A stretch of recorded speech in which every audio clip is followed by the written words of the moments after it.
What's up mga langga? Muli naman tayong nagbabalik kang inyong Maestro Patrick A. At welcome sa ating Araling Panlipunan 10 online lecture. Sa ating nakaraang talakayan, ating napag-aralan ang tungkol sa Disaster Management at Philippine Disaster Risk Reduction Management Framework na kung saan ang disaster management ay kinapapalooban ng mga proseso ng pagpaplano, pag-oorganisa, pagtukoy ng mga kasapi, pamumuno at pagkontrol ng mga mamamayan sa panahon ng sakuna. Samantala naman, ang Philippine Disaster Risk Reduction Management Framework ay isang batas na isinusulong ang mga kaisipan na maging handa sa panahon ng sakuna at mahalagang gampanin ng mga mamamayan sa paglutas ng mga hamong pangkapaligiran.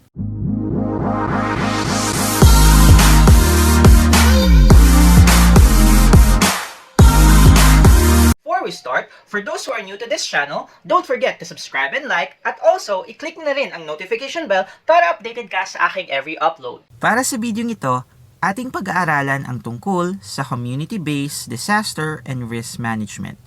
Ang paksang ito ay nakaangkla sa MOST ESSENTIAL LEARNING COMPETENCY na nasusuri ang kahalagahan ng kahandaan, disiplina at kooperasyon sa pagtugon ng mga hamong pangkapaligiran. Ang video ding ito ay ang pang-8 part ng ating Araling Panlipunan 10 online lecture. Without much further ado, let's begin. Ang CBDRM o mas kilala bilang Community-Based Disaster and Risk Management ay isang pamamaraan na kung saan ang mga pamayanang may banta ng hazard at kalamidad ay aktibong nakikilahok sa pagtukoy, pagsuri, pagtugon, pagsubaybay, at pagtaya ng mga risk na maaari nilang maranasan. Samantala naman, ayon kina Shah at Kenji, ang CBDRM ay isang proseso ng paghahanda laban sa hazard at kalamidad na nakasentro sa kapakanan ng tao. Isinasagawa ang CBDRM para maging handa ang isang komunidad at maiwasan ang malawakang pinsala sa buhay ng tao at ng mga ari-arian. Sa CBDRM din ay napakahalaga ng partisipasyon ng mga mamamayan na siyang may pinakamalaking posibilidad o risk na makaranas ng mga epekto ng hazard. Kung kaya't, binibigyan ito ng kapangyarihan na alamin at suriin ang mga dahilan at epekto ng hazard sa kanilang pamayanan. Bukod sa mga nabanggit, mahalaga ring masuri ang estrukturang panlipunan, pang-ekonomiya, at pampolitika na maaaring nagpapalubha ng mga epekto ng hazard at kalamidad. Sapagkat ang kabiguan ng mga iba't ibang institusyon sa isang lipunan upang gampanan ang kanilang tungkulin sa pagbuo ng konkretong plano para sa disaster management ay maaaring magpalubha sa epekto ng hazard. Samantala naman, ang kakulangan sa partisipasyon o interes ng mga mamamayan sa implementasyon ng mga disaster management plan ay maaari ding magpalubha sa epekto ng hazard.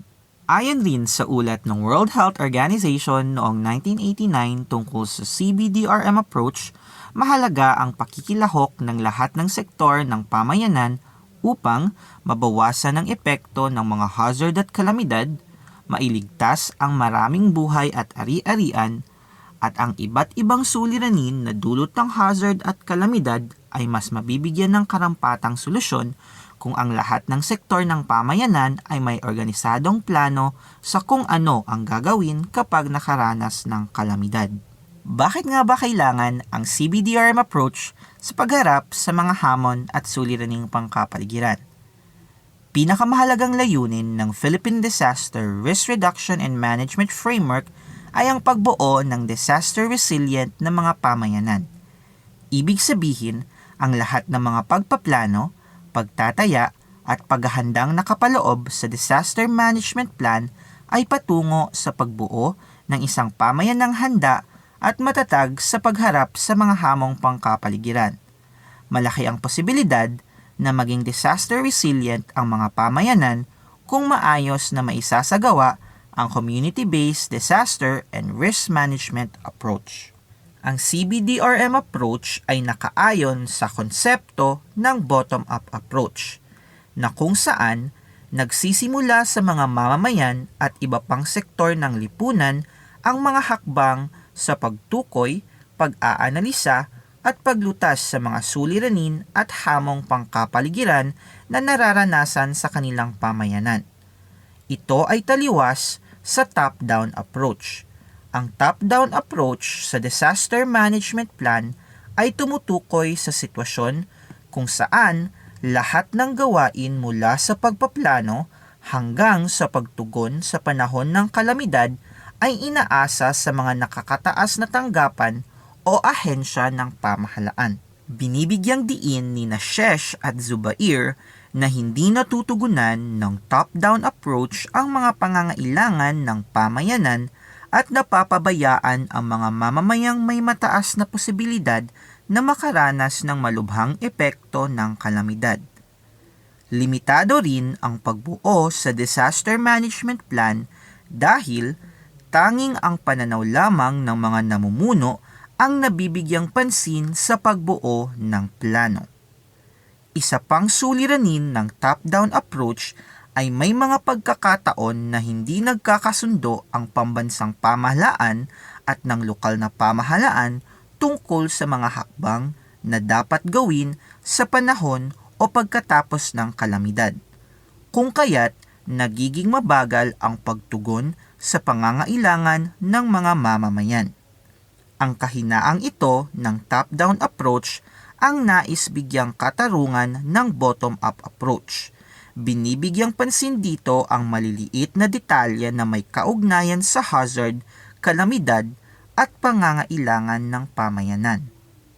Ngunit, sa pagpaplano ng disaster risk management, mahalagang magamit ang kalakasan ng dalawang approach, ang bottom-up at top-down.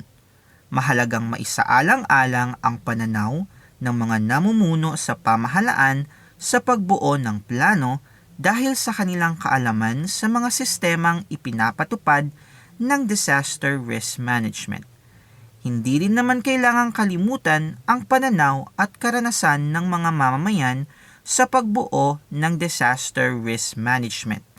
Ang pagsasanib na ito ng dalawang approach ay maaaring magdulot ng holistic na pagtingin sa kalamidad at hazard sa isang komunidad. Sa kasalukuyan, ang National Disaster Coordinating Council na mas kilala ngayon bilang National Disaster Risk Reduction Management Council ng Pilipinas ay kasapi sa proyektong Partnerships for Disaster Reduction Southeast Asia Phase 4. Layunin ng programang ito na maturuan ang mga lokal na pinuno sa pagbuo ng Community-Based Disaster and Risk Management Plan. Mahalaga ang proyektong ito sapagkat binibigyan nito ng sapat na kaalaman at hinahasa ang kakayahan ng mga lokal na pinuno sa kung papaano maisasama ang CBDRM plan sa plano at programa ng lokal na pamahalaan. Bukod dito, mas masisiguro ang mabubuong disaster management plan ay nakabatay sa pangangailangan at kakayahan ng pamayanan na harapin ang iba't ibang hazard at kalamidad na maaari nilang maranasan. Sa ganitong paraan, mas matutugunan ang pangangailangan ng mga mamamayan at magagamit ng maayos ang kanilang mga resources. At higit sa lahat, ang plano na binuo kasama ang iba't ibang sektor ng lipunan, kabilang na ang mga mamamayan, ay mas epektibo sa pagtugon ng pangangailangan ng mga mamamayan. Dito po nagtatapos ang ating aralin. Maraming salamat sa inyong pakikinig at see you again on my next video. Kaya, don't forget to subscribe and click nyo na yung notification bell para updated ka sa aking every upload. Once again, this is your Maestro, Patrick A.